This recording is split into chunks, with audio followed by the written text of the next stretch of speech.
اعوذ باللہ من الشیطان الرجیم بسم اللہ الرحمن الرحیم۔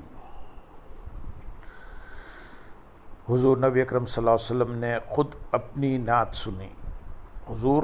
نبی اکرم صلی اللہ علیہ وسلم خود محفل نعت منعقد فرماتے اور حضرت حسان بن ثابت رضی اللہ تعالیٰ عنہ کو فرماتے کہ وہ آپ صلی اللہ علیہ وسلم کی مداح میں لکھے ہوئے قصائد پڑھ کر سنائیں۔ ان کے علاوہ بعض دیگر صحابہ اکرام رضی اللہ تعالیٰ عنہ کو بھی حضور صلی اللہ علیہ وسلم کی مداح سرائی کا شرف حاصل ہوا۔ اس ضمن میں ہم چند روایت یہاں پیش کریں گے۔ نمبر 1، حضرت حسان بن ثابت رضی اللہ تعالیٰ عنہ سے نعت کا سننا۔ ام المومنین سیدنا عائشہ صدیقہ رضی اللہ تعالیٰ عنہ روایت کرتی ہے کہ حضور نبی اکرم صلی اللہ علیہ وسلم حضرت حسان رضی اللہ تعالیٰ عنہ کے لیے مسجد نبوی میں ممبر رکھواتے۔ وہ اس پر کھڑے ہو کر رسول اللہ صلی اللہ علیہ وسلم کے متعلق کفار و مشرکین کے مقابلے میں فخریہ شعر پڑھتے یا فرمایا کہ حضور نبی اکرم صلی اللہ علیہ وسلم کا دفاع کرتے۔ حدیث شریف میں وارد الفاظ کان اس امر کی خبر دیتا ہے کہ یہ واقعہ بار بار ہوا اور یہ آپ صلی اللہ علیہ وسلم کا معمول تھا۔ آپ صلی اللہ علیہ وسلم ہمیشہ حضرت حسان بن ثابت رضی اللہ تعالیٰ عنہ کو مسجد نبوی میں ممبر پر بلاتے اور وہ حضور صلی اللہ علیہ وسلم کی شان میں نعت پڑھتے اور کفار کی حجوں میں لکھا ہوا کلام سناتے۔ اس سے آپ صلی اللہ علیہ وسلم کی عظمت و شوکت اور علو مرتبت کا پتہ چلتا ہے۔ سیدہ عائشہ رضی اللہ تعالیٰ عنہ آگے بیان کرتی ہیں کہ حضرت حسان رضی اللہ تعالیٰ عنہ آپ صلی اللہ علیہ وسلم کی نعت پڑھتے تو آپ صلی اللہ علیہ وسلم خوش ہو کر فرماتے، بے شک اللہ تعالیٰ روح القدس کے ذریعے حسان کی مدد فرماتا ہے جب تک وہ اللہ کے رسول کے متعلق فخریہ اشعار بیان کرتا ہے یا اشعار کی صورت میں ان کا دفاع کرتا ہے۔ ام المومنین سیدنا عائشہ صدیقہ رضی اللہ تعالیٰ عنہ روایت کرتی ہیں کہ انہوں نے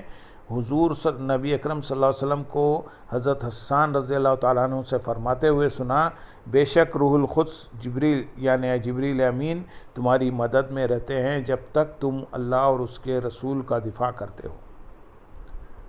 حضرت حسان رضی اللہ تعالیٰ عنہ نے کافروں کی حجوں کی مسلمانوں کو تشفی دی اور خود بھی تشفی پائی۔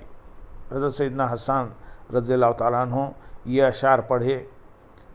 تو نے محمد صلی اللہ علیہ وسلم کی شان میں گستاخی کی تو میں اس کا جواب دیتا ہوں اور اس جواب پر اللہ کے پاس جزا ہے۔ تو نے اس محمد صلی اللہ علیہ وسلم کی شان میں گستاخی کی ہے جو کہ نیک پرہیزگار اللہ کے رسول ہیں، وفا جن کی خصلت ہے، پس بے شک میرے والد اور ان کے والد یعنی میرے دادا اور میری عزت و آبرو تمہارے مقابلے میں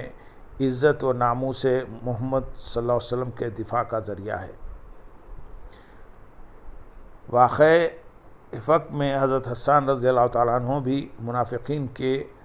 پروپیگنڈے کی وجہ سے غلط فہمی کا شکار ہو گئے، لیکن حضرت عائشہ صدیقہ رضی اللہ تعالیٰ عنہ نے ثنا خوان مصطفیٰ صلی اللہ علیہ وسلم سمجھ کر انہیں معاف کر دیا اور فرمایا، حسان تو وہ ہے کہ جس نے بارگاہ رسالت میں آپ صلی اللہ علیہ وسلم میں یہ نعت پڑھی، پس بے شک میرے والد اور ان کے والد یعنی میرے دادا اور میری عزت و آبرو اے کفار تمہارے مقابلے میں عزت و ناموس سے محمد صلی اللہ علیہ وسلم کے دفاع کا ذریعہ ہے۔ حضرت حسان بن ثابت انصاری رضی اللہ تعالیٰ عنہ نے حضرت ابو ہریرہ رضی اللہ تعالیٰ عنہ سے پوچھا، میں آپ کو اللہ کی قسم دیتا ہوں، کیا آپ نے حضور صلی اللہ علیہ وسلم کو یہ فرماتے ہوئے سنا ہے، اے حسان اللہ کے رسول کی طرف سے دفاع کرتے ہوئے کفار کو جواب دو، اے اللہ اس کی روح الامین کے ذریعے مدد فرما۔ حضرت ابو ہریرہ رضی اللہ تعالیٰ عنہ نے جواب دیا، ہاں میں نے حضور صلی اللہ علیہ وسلم کو یہ فرماتے ہوئے سنا ہے۔ حضرت برا بن عازب رضی اللہ تعالیٰ عنہ روایت کرتے ہیں کہ بے شک حضور نبی اکرم صلی اللہ علیہ وسلم نے حضرت حسان رضی اللہ تعالیٰ عنہ سے فرمایا، اے حسان جو لوگ میرے گستاخ اور بے ادب ہیں تم نعت میں ان کی حجوں اور گستاخانہ کلمات کا جواب دو، اس کام میں جبرائیل بھی تمہارے مددگار ہیں۔ اللہ ہی بہتر جانتا ہے کہ حضرت حسان رضی اللہ تعالیٰ عنہ کتنی دیر اپنا حمدیہ اور نعتیہ کلام بارگاہ رسالت میں آپ صلی اللہ علیہ وسلم میں حاضر ہو کر تاجدار کائنات صلی اللہ علیہ وسلم کو سناتے رہے اور آپ صلی اللہ علیہ وسلم کو راحت پہنچاتے رہے۔ حضرت اسود بن سری رضی اللہ تعالیٰ عنہ سے نعت کا سننا۔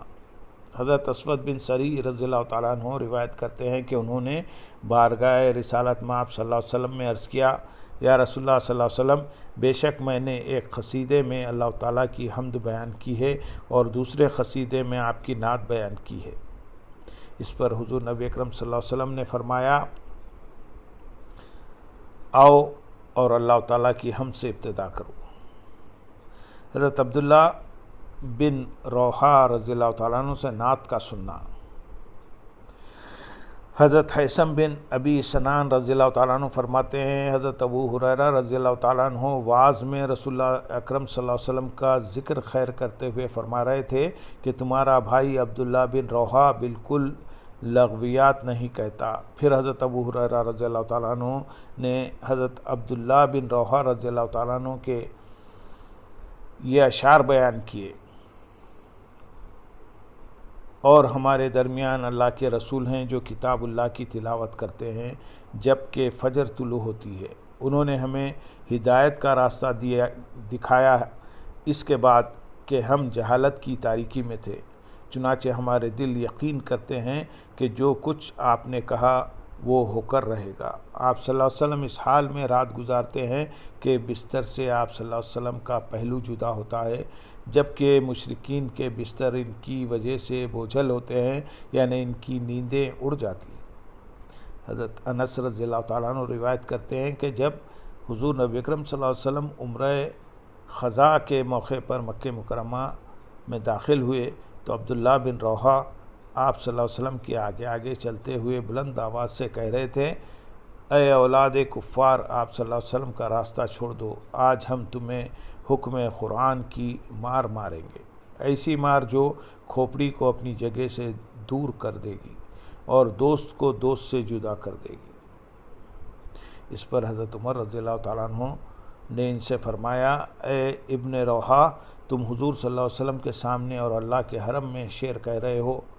حضور نبی اکرم صلی اللہ علیہ وسلم نے حضرت عمر رضی اللہ تعالیٰ عنہ کا سوال سنا تو ان سے فرمایا، اے عمر، اسے کہنے دو، یہ اشعار ان کفار کے دلوں پر تیر برسانے سے بھی زیادہ تیز ہیں۔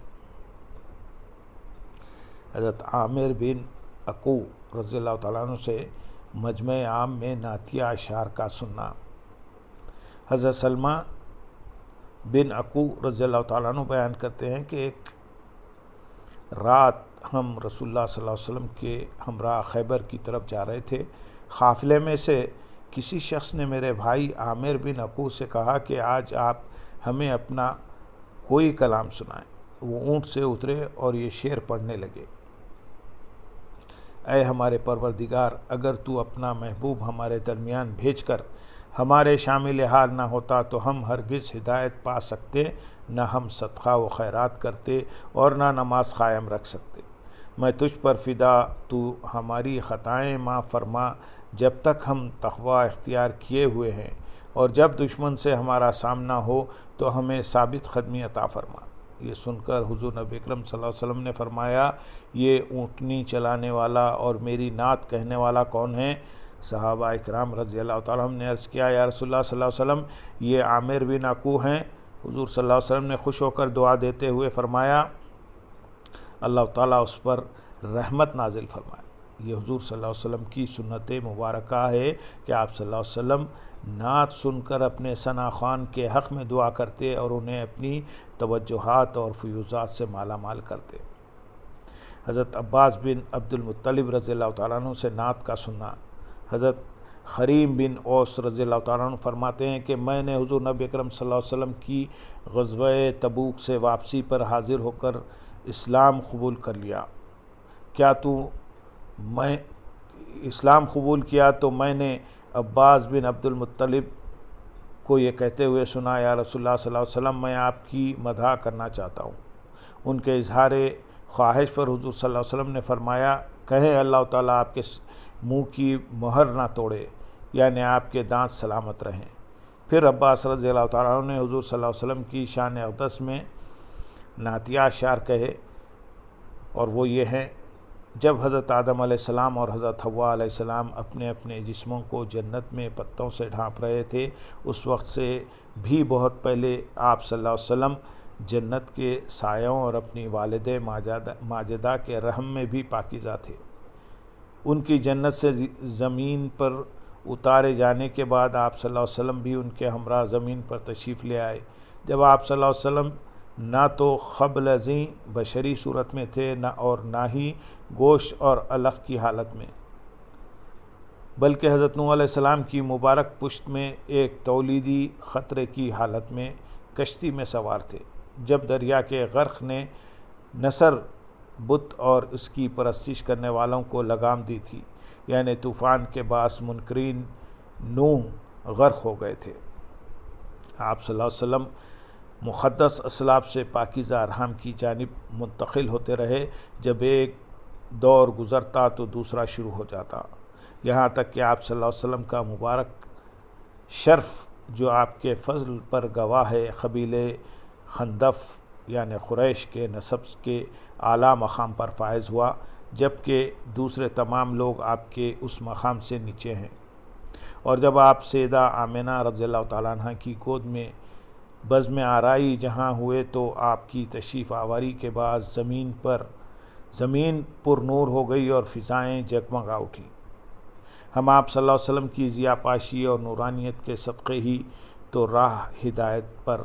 گامزن ہیں۔ اللہم صلی علی سیدنا محمد وعلی آلہ سیدنا محمد وبارک وسلم، صلی اللہ علی النبی الامی وعلی صلی اللہ علیہ وسلم، صلاۃ و سلام علیک یا رسول اللہ۔